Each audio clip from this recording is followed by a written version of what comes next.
Hi friends, we are at a place I haven't been to and I can't even remember when, but we are at the mall, and today it's actually almost 1:30, so half the day's been gone. I've been shipping orders and all the boring stuff, but I am going to take you guys along with me. We're in the parking garage, which is why we have terrible lighting, but a little better.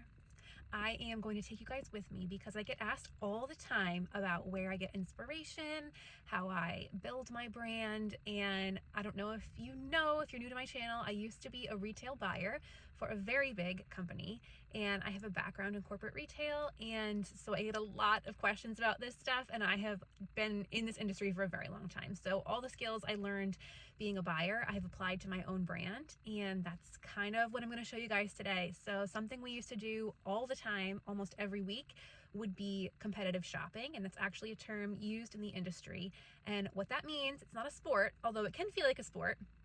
Competitive shopping is where you go and you shop your competition. You go into different levels of stores, from mass market to even like a Nordstrom to high end if you have that available to you, and you look at what they're offering and you look for what everyone else is doing. You look for opportunities, you look for inspiration. So we're gonna do that today, and it's a Tuesday, so it's super quiet in the mall, so that could be a good thing. We could be able to sneak around a little bit, or it could be bad because we might be the only people in the store because there's like 6 cars in this parking garage and it used to be packed, which also breaks my heart a little bit. I am a 1980s baby. I loved the mall. It's part of my childhood, so it's a little bit sad to see it this way, but either way, we're gonna have an awesome afternoon together. I hope you're excited to spend it with me. We are going to spend a little bit of time shopping, but make sure you stay to the end of the video because I'm going to give you my top 5 tips on how to actually do one of these comp shop experiences. I will show you what I look for, the information I gather, and I'm going to give you as much information as possible. So that's at the end, but we're going to spend some time just shopping around, and I'm going to give you guys a few call outs here that I just thought were interesting. The first one, the men's fragrance at Bath & Body Works. They were really pushing this, as well as the aromatherapy, and trying to take their spin on clean beauty, which is questionable for sure, but still really important because that was front of store and very clear to see what they were going after.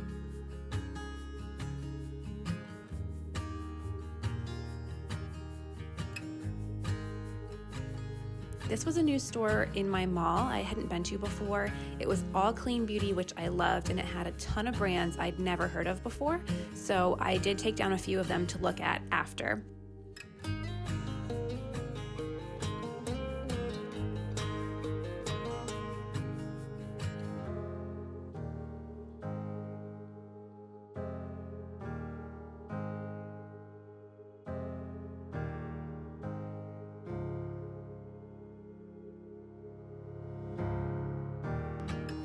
Then I went to the mothership of Sephora and spent a ton of time here. I absolutely loved that they were going after 50 shades in a foundation because I always questioned how a brand could cover everyone in like 8 shades of foundation.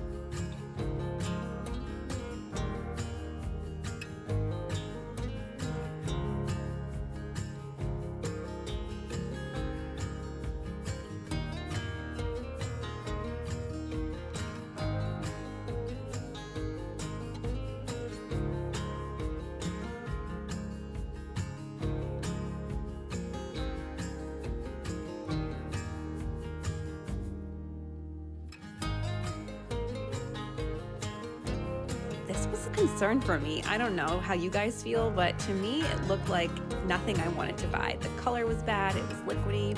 I did think it was interesting. They had their CBD products out.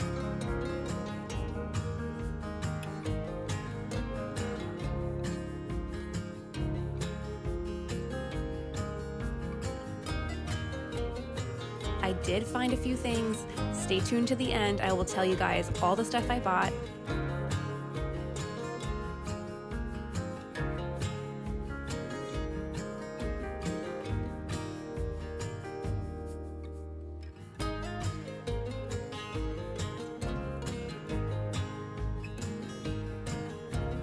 I thought this idea was cute and something we could all do, adding a little cookie cutter to our bar soaps or even just these jingle bells.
one more place I wanted to go, which was Ulta. And I wanted to check out specifically the Truly Beauty because I haven't seen it in person yet.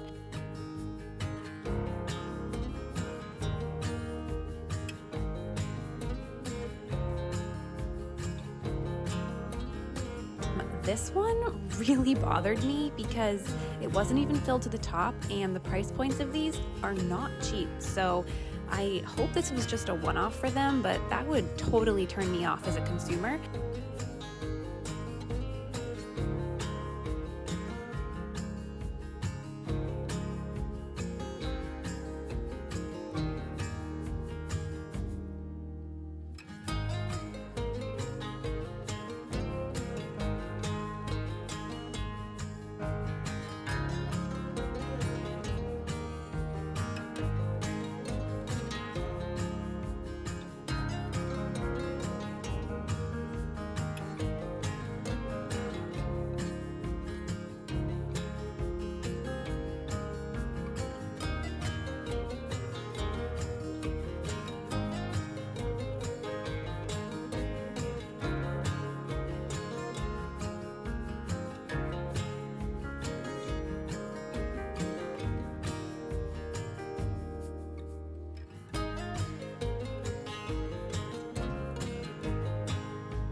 We are back home and I am going to share what I got with you guys, but I first wanted to just chat through and give you my 5 little tips for doing this kind of competitive shopping on your own and what to look for, because there's a lot. It can be overwhelming. Where to go, what I'm looking for, and trust me, this is a skill you have got to practice. It's not something you can get overnight.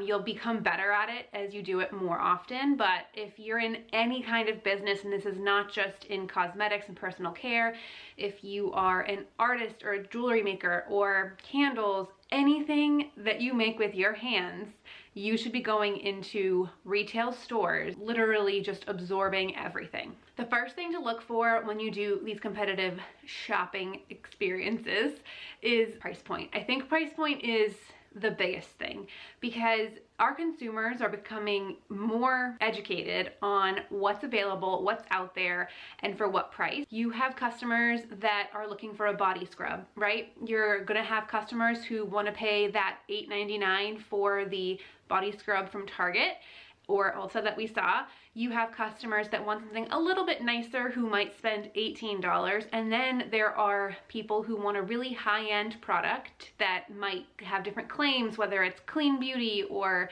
sustainable, things like that, that are paying $40, $50, $60 for a body scrub. So when you're looking at a body scrub as a category, price is really important, and that dictates a lot of what you might make. So price point is huge, and it's great to look at what different brands are offering, what size packages are different prices, so you can break it down. If it's an 8-ounce jar, what's the price per ounce? Because another brand might have a 6-ounce jar, what's their price per ounce? So there's a lot to look at with price, but I personally think that's what I kind of had my eyes peeled for today, was products that I already sell and what are the price points right now, because we're headed into tough economic times. We're actually in tough economic times, and consumers are very, overwhelmed with the amount of options they can buy. So when they're stressed financially, sometimes price point and value is what wins them over. So that's the first thing I look for.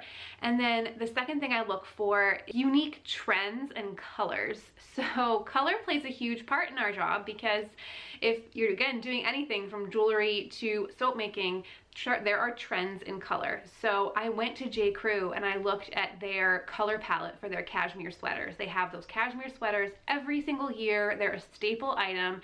And of course they run the basic colors, but they always have some fashion colors. And so I wanted to see what they did for fashion colors, and I grabbed that. And then I did the same thing at some other kind of trendier stores. So I went to Aerie and did the same thing.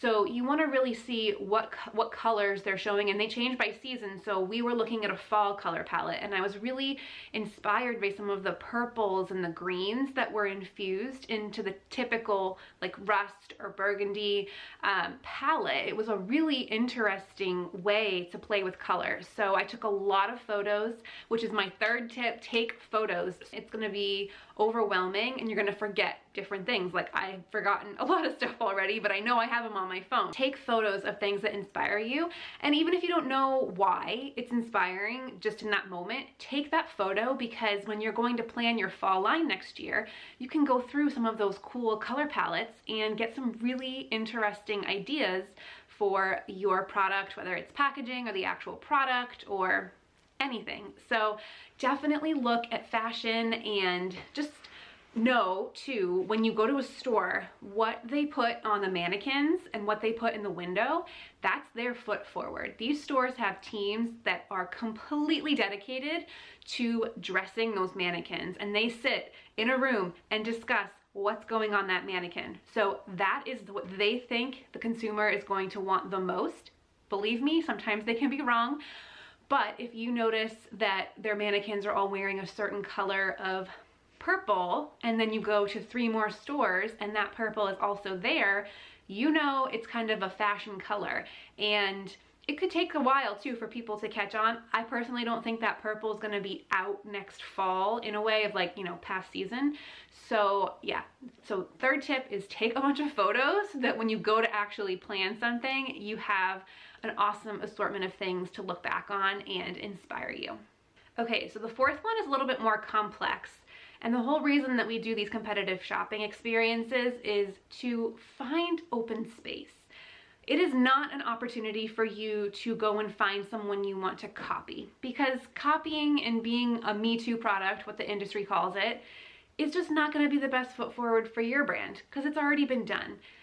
There are definitely brands that you can be inspired by. I know a lot of you say you're inspired by mine, which is crazy to think, but thank you. I really appreciate that, because a lot of heart and work goes into it.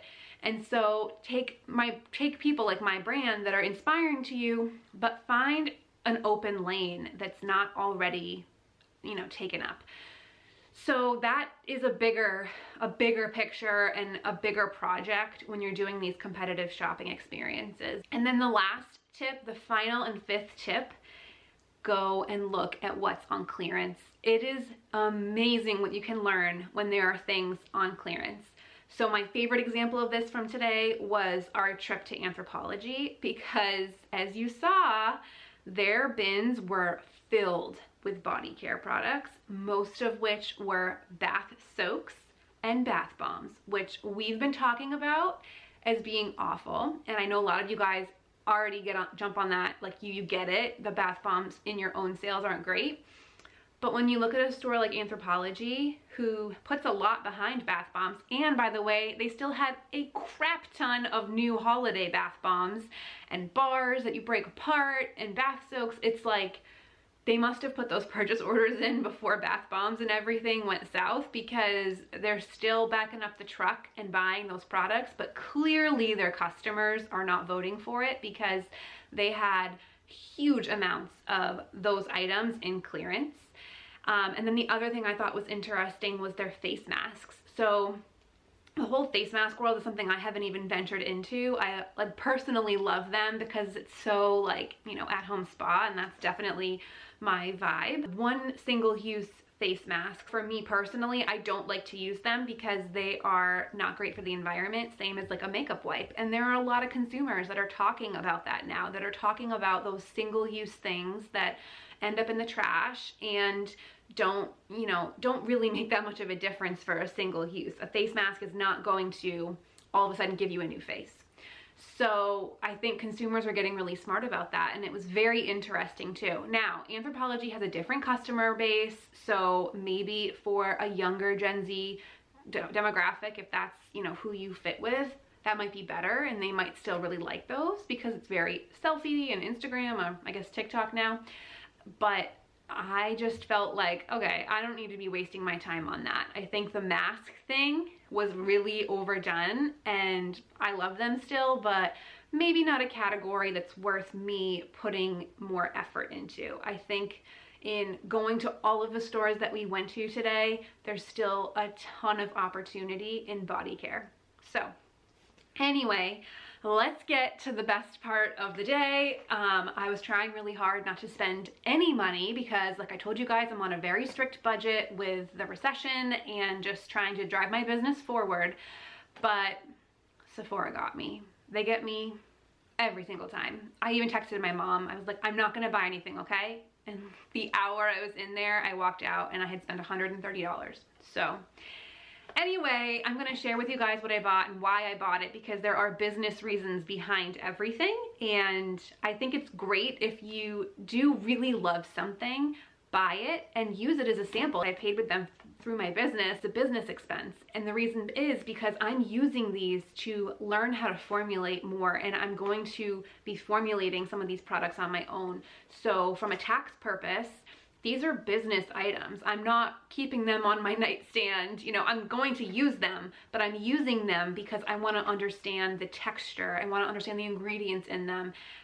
Anyway, yeah, so let me stop rambling and then I'll tell you guys. This Summer Fridays Summer Silk Nourishing Body Lotion. And I tried a lot of the lotions in store at Sephora. This one was completely empty. And I smelled the top though, and it smells like vanilla, and it smelled so, so good. So I got this because it's a body lotion. I am currently reformulating my body butter a little bit, but I'm going to keep the viscosity of it. So it's gonna be a very thick body butter still. That's what it is. But that's not for everyone. And I think for the future, I'm gonna start working on a body lotion that is probably in a pump, but I haven't totally gotten to that yet. I need to work on the formula. But a body lotion that is better for different skin types, that isn't as heavy and is more of a true daily body lotion. So I picked up this one because honestly I was sold because of the Allure 2021 little tag on it, and it was, the sample was completely, or tester was completely empty. So I can tell from that people were voting for it. And that's the other thing when you go into a store, you can tell what brands people are into because everything's sold out.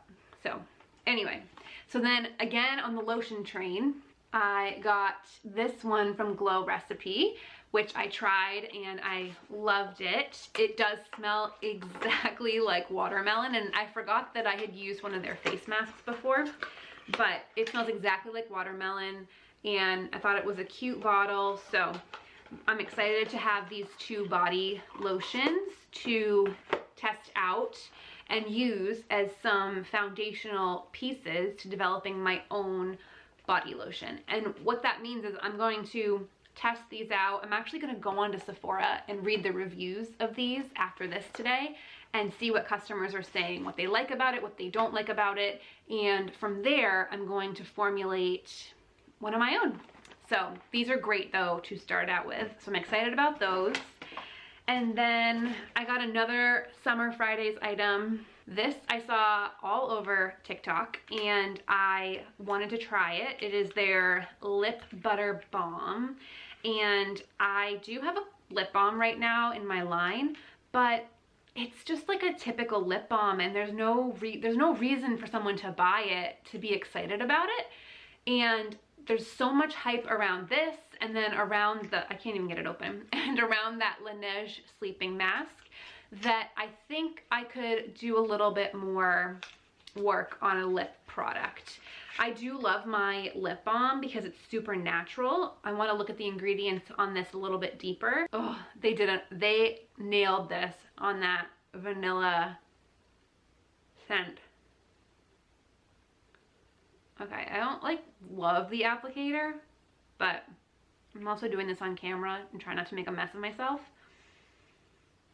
So anyway, I got this because I really wanted to try this out. I have one of the Laneige sleeping masks from a long, long time ago, but I just want to maybe formulate something a little bit different. Again, I'm not copying this. We're not going to copy, but when you're formulating stuff, and what I learned from my course really is you got to start somewhere. You got to find something that you like, find a product that you like for its texture or application or anything like that, and then you start to tweak it and make it fit into your brand. So I hope I'm being clear with all of this, is that none of it is for copying, but you do need to know what's out there in the world and what's been done so that you don't do it again and you can be unique and original. So, and then I fell into the trap of this. I was hoping there would be a lot more holiday gift sets because I'm such a sucker for them, but it's probably good there weren't. But I did grab a Rare Beauty blush. I have not, the liquid blush, and these are 3 different colors, which I thought was a great little holiday set. It was like 30 something dollars for the 3 of them. 2 are really small, but I mean, it seems like one of those products. It's like lipstick that you're never ever gonna get through. It's so pigmented. I think this is the full size and this is the mini. So you're never gonna get through these. But again, wanted to try this because it's a product and a formula that everyone's going mental over, and I just wanted to try it and see what the hype was all about and get really specific on the ingredients and learn, you know, what is in it and then why everyone's so jazzed about it. So I love buying the viral products. I know sometimes it can be 100% marketing, but I think in this case, this is probably a product that's hyped up because it is so good. And then the last thing I got, which is kind of gimmicky, and I've never heard of this brand before. It's Believe in Truth. I've never heard of it before. They had a lotion that I tried and it was fine, but then I saw this and it was only $23, and you're obviously paying a lot for the packaging, but I loved that it came in this travel case. I thought that was so clever. And I think that with all of the gift sets and holiday sets that are out and are coming, I'm sort of looking at all this stuff for opportunities for next holiday. So not to say I'm doing something like this, but it will be, that's the best part about doing these competitive shopping things and documenting them, like I said, because you need to start planning for holiday, you know, well in advance. And once you get really good at this, you can start to jump on trends or come up with new ideas. And so I got this to sit on, you know, in my desk area, and when I go to plan for holiday, I think it's super cute. It's an on-the-go hydration travel kit. It has 5 of their products: a toner, a moisturizer, an aqua balm, whatever that means, an eye balm, and a sleeping mask. So it's a skincare brand, but I think there's a way for me to be able to maybe get,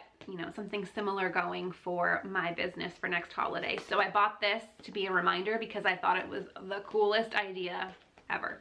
So, and just with those 5 things, we're at our $130. So anyway, I hope that you guys enjoyed spending this little trip with me. I know it was different, but I just wanted to share some of my experience with you from being a buyer and comp shopping, because it's so important. And even if you're a small handmade maker selling at farmers markets, you're still in the industry. You still need to know what consumers are paying for. And you know, maybe Anthropologie didn't sell those bar soaps from Mistral because they're not handmade and they're kind of boring. They're plain solid bars. I know I get so many compliments on handmade soap that has designs and the swirls that we all love. And maybe she's buying her soap from all of us and she's not buying it from Anthropologie. So I will leave you with that. As always, I had so much fun spending the day with you guys. I will see you in the next one. Bye.